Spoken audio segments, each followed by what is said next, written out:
Երեխաների հետ հարաբերություններում ինչու է կարևոր լինել հավասարը հավասարի։ Փոքր ժամանակից միշտ լսել եմ, որ դու քանի գլխանի ես, դու անպայման պետք է խոսաս, հələ մի հատ սպասի մեծերը խոսում են, բացես բաներ,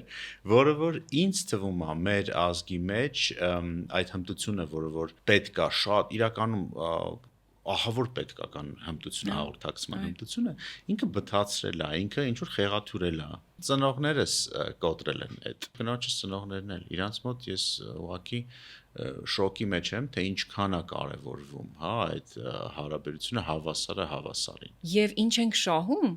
երբ երեխայի հետ այտենց լուրջ նստում ու խոսում ենք։ Եթե մենք անընդհատ իրանց փորձենք կառավարել, մեր ասածով իրանց շարժենք եւ այլն, իրենք չեն ունենա այդ ունակությունը իրենք որոշումները կայացնելու։ Իսկ դա